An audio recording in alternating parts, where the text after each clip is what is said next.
Here is our second example for instantaneous rate of change given the graph. It looks like we have a cubic function. Let's take a look. It says, what is the instantaneous rate of change of f of x at x equals negative 2?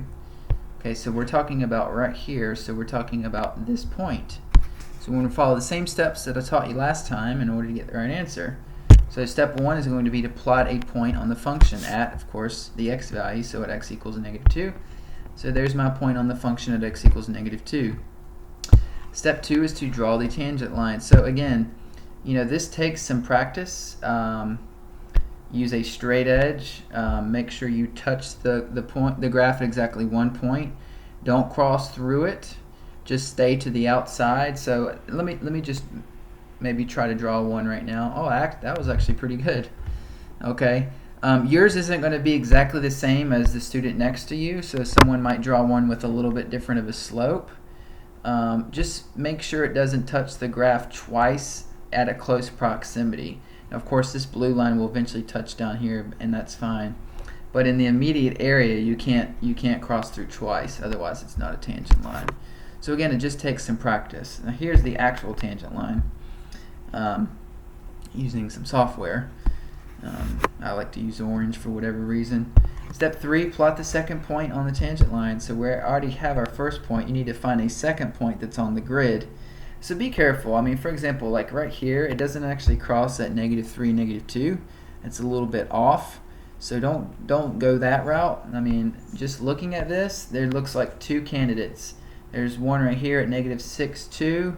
And looks like there's one down here at 1,7. It don't matter which one you choose, you're going to get pretty close to the actual slope. Now this is just guesstimating. The only way to actually figure it out is to know derivative rules and do it analytically. This is just to get preliminary work to get you to understand what's going on here. So I actually did end up choosing 1, negative 7. And now that we have 2 points on this orange line, we can figure the slope out, just like from Algebra 1. Step 4 is to write out those 2 points. My first one was negative 2, negative 3, and my second point is 1, negative 7. Step 5 is to find the slope. So it's change in y over change in x. Let's see and make sure I did this right.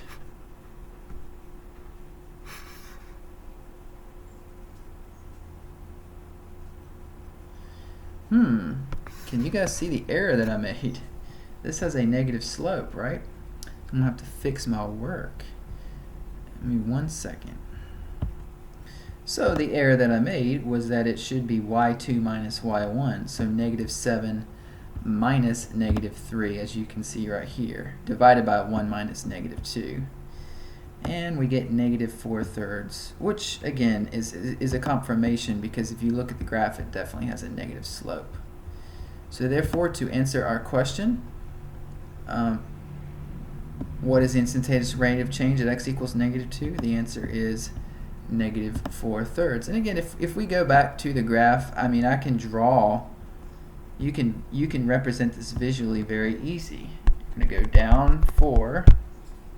So that's 4 blocks or 4 units, and then over 3 to get to the next point on the orange line.